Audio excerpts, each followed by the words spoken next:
Magandang araw sa inyong lahat mga kamatyas! Tatapusin na natin ang kaganapang nangyari dito sa FIDE World Youth Under-16 Chess Olympiad na ginanap sa Netherlands. Best game uli ni Miao Miao, round number 8. Ang kalaban nila dito ay Hungary at tinapatan siya ni FIDE Master Tran Nam Jiang. Ang rating mas mataas pa sa kanya. Yung huling in-upload natin kay Miao Miao, round number 5 yon. Yung round number 6, 1900 lang ang kalaban, panalo siya. Round number 7, default, panalo uli si Miao Miao, default ng kalaban, di sumipot. Round number 8 ito. At yung round number 9, malalaman po natin sa end part ng video sa kanilang standing, results at sino bang team ang nag-champion. At sa end part din ng video, syempre meron tayong live video captured ni Miao Miao. Okay, tapusin niyo po sana ito.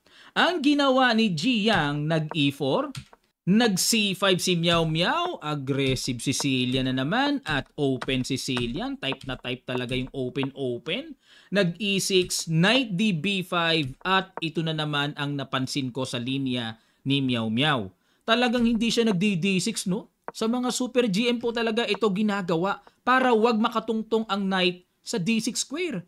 Tapos dito na uuwi, bishop F4, kakapturin, mapupuwersa ang black to play E5, tapos magbi-bishop G5, ipipin para mawik ang D5 square, Sveshnikov na, main line yan. Pero dito, welcome lang bishop B4 at nag-A3, hindi naman pumunta sa D6. Kinapture, capture, at nag-D5, ayun. May impact kagad sa sentro. Kinapture, capture, bishop D3 develop, castle din, at nag-bishop G4 para ma-provoke ang white to play F3. Para ma-counter yung tempo kasi mangyari kung aalis lang ang queen, ang sagwa naman, queen D2, bukod sa mababarhan ng bishop, nakadevelop lang ng isang beses with threat pa. Pabor sa tempo sa black yan. Kaya dito, napapa F3 talaga, bishop H5, linya pa ito Bishop G5, Queen B6 check, ayun double, King H1, Knight E4. Ayan, mukhang kamangha-mangha, diba? Pero hindi ako masyado namangha pa dyan dahil marami pang naitala na record na talaga palang tinitira yan before, matagal na. Okay? Kasi dito mga kamatyas, pagka natakam kagad sa pawn B2, kakapturin lang ang knight mababasag tapos may simpleng bawi, di ba? Kaya dito ang pinakasolusyon ng black, alisin ang knight para hindi makapture yan, may knight E4.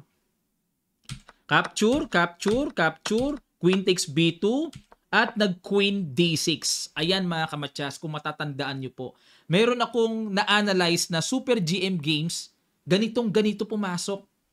Sa dami ng na-analyze ko, nakalimutan ko na kung sa World Cup ba yon or sa ibang tournaments. Kung naaalala nyo po mga kamatyas, paki-comment nyo naman down sa section below para maalala ko. Alam ko eksaktong-eksakto nangyari ito Okay, at nag-bishop G6, rook A B1, atake sa queen C3, at kinapture ang bishop. Yan ang bagong luto dito ni Jiang. Dahil sa mga nagdaang laban, bishop D5 ang ginagawa dito. Okay? Bago itong capture, takes, rook takes B7, at nag-rook A E8. Threat ni Miao Miao na mag-rook E1, i-pressure ang back rank. Nagpasingaw kagad si Jiang, at nag-knight D4, rook C7, atake sa queen, nag-queen A5. Ayun, hindi pwedeng capturein ang knight, may bitin sa tore, nag-rook C5, nag-queen A4. Kasi nakakapturein na yung knight obligadong depensahan. Bishop E7, yun lang. Kulong ang tore, pero may knight F5 si Miao Miao, di talaga nagpapatalo, double, obligadong capturein yan, Force naman yan Takes, capture, at nag-queen C5. Ayun. Dito kasi naka-double attack ang pawn sa C2 at pawn sa H4. Mangyari, ang pinili ni Jiang yung kanyang C-pawn ang dinipensahan. O di bumagsak. Check. King G1 at nag-rook E8. Ayan na naman, para makadungaw ang tore, maaring mamaya may timing na bababa sa E2, nag-queen takes A7. Okay, parang in effect, 2 pawns, panapat lang sa 2 pawns ng puti, lumalabas may extra 2 pawns ang puti. Nag-F4, ayan, para yung G3 square, talagang hawak na hawak ng black. Nag-Queen F2. Daanin na sa yaman dahil lamang ng pawn. Queen G5. Dihado sa material, kailangan iiwas. Okay? Para gumulo pa laban. Nag C4, Rook E6, Rook B1, Rook H6. Yun nga lang, maliit ang mata pero rakikita ni Meow Meow. Singkit ang mata pero ang daming nakikita, pambihira. Yung mga ata-atakit talagang pamatchas, no? Rook B8 check, King H7, Rook B5, ayan para magulo-gulo. Nag F5 binarhan, nag Queen C2 tiniret ang pawn, at nag Rook H5, tiyaga munang doblehin ang depensa. Nag Rook B6. Blunderations by Ji Yang. Na-pressure siguro siya sa time control niya. 43 seconds na lang.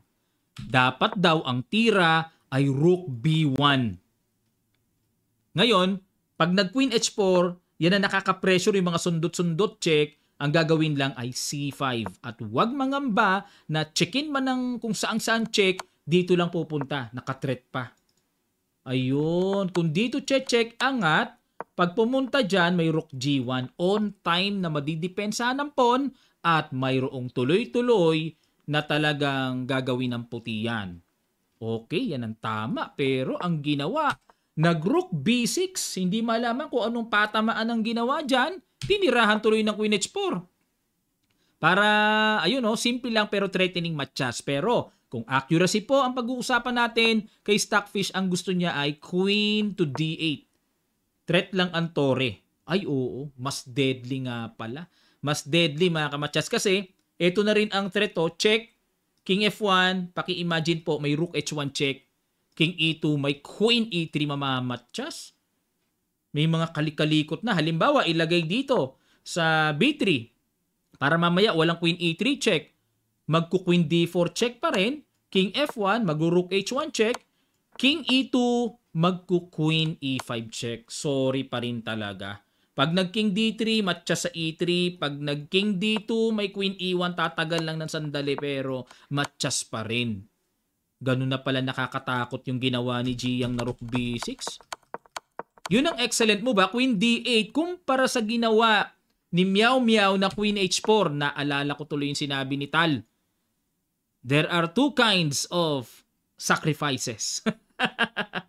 The correct ones and mine, sabi ni Tal. Kasi yung kanya, nakakabasag utak yung atake pero hindi naman accurate. Kaso nga lang, mape-pressure ka talaga. Ngayon, ito po ginawa King F1. Sa kagustuhang pagtsumek ay makatakbo ng makatakbo ang White King. At para mapigilan din ang paparating na Queen E1 matchas, Blunderacious pa rin ang kinauwian. Panoorin nyo po kung ano ang ginawa dito ni Meow Meow.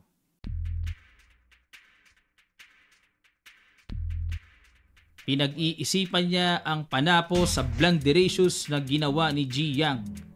Umamba, ayun, chinek ng Queen, umangat, at eto na po. Bibitawan na ang panapos na hindi napansin ni Ji Yang. Rook G5, aroy ang sakit. O, tingin naman dyan. Mahilig tumingin sa kalaban, ha? Pagka winning, ha? Ayun, medyo napailing dito si Ji Yang. Hindi niya napansin. May ganun pala. Yun laing. Threatening rook takes or queen takes G2 na, fatal na. Matchas o kaya queenless ang usapan, mga kamatchas. Aroy, aroy, aroy. Sakit, sakit, sakit. Ayun, napaabot ng kamay. Nag-resign na. Talagang matindi talaga itong si Meow Meow. Liit mata pero rakikita. Ayun. What a very nice attack. Yan ang final position kung saan nag-resign si Ji Yang.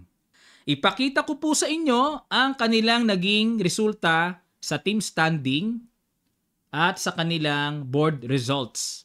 Ito po. Top board sila oh. Grabe. 4-0 ang kalaban. Hungary ang tataas din ha. Puro titulado pa ang taga-Hungary ha. 4-0. Hanip naman.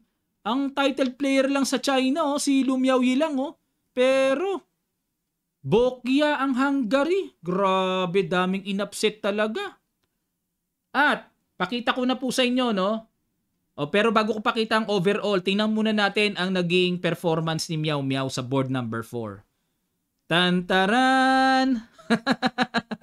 Nakita nyo yung points? 9 out of 9. Perfect! Walang pinalusot kahit isa, mga kamatyas. Ang tindi ng batang ito. Bitin lang po nakikita nyo sa baba, pero perfect po yan. 9 out of 9 ang kanyang score. Ganong katindi, 100% performance. At sa team naman, tingnan natin ang standing nila sa team. Pang-ilan ang team nila? Siyempre, champion. Ang daming ginulat ng team nila. Yung iba, mga titled players, pero tini 3.5 nila. Halos lahat titled na naglaro. Ang lakas ng China. Grabe ang training ng China. Lalo na si Miao Miao. Talagang nagdala ng team. 9 out of 9 ba naman? Tindi. Penging lakas Miao Miao para maging atakador din ako. Ayan, ako, iimbitahan ko talaga to. Pagka nagkaroon talaga ng round robin dito sa Pilipinas. Oo, sako pa rin ng Asia yan Sulat tayo, palakad tayo sa Chinese Chess Federation. Iniimbitahan namin si Miao Miao. Dalhin nyo yan dito. Okay, nakakatuwa tong batang ito, Tapos na po, champion ang China. Sana makabawi tayo, Pilipinas, makapagpadala tayo sa mga susunod na ganitong world event. Sayang nandito ang Thailand, Nandito ang India, nagpadala sila Nandito ang Malaysia. Ayan, Malaysia, Karamihan, may Singapore pa yata dito, Yan, Thailand, meron. Thailand 2 pa. Grabe, Thailand 1, Thailand 2, 2 teams pa pinadala nila. Ano pa yung Hong Kong, meron din. Pambihira naman ng Hong Kong, kaliit-liit niya nakapagpadala. Sayang Ba't wala tayo? Ganda sanang exposure to sa Team Philippines. Hindi birong experience ito, buong mundo rin ito Ayun, nadali ng China, mga kamatyas. Ano mang opinion nyo, observation, tungkol kay Miao Miao o sa iba pang mga bagay, mga kamatyas, comment down lang sa section below para mag-usap tayo, magbasa tayo. Huwag lang tayong mga away, At pwede tayong lalagyan ko ng heart and like. Yan, nabaliktad ko na. Maraming salamat. Bago tayo magtapos, sa mga gusto pong mag-avail ng Kamatyas merchandise, click nyo lang ang link na nasa comment section below para makapamili na po kayo. Maraming salamat. Magkita-kita pa tayo sa mga susunod pang videos.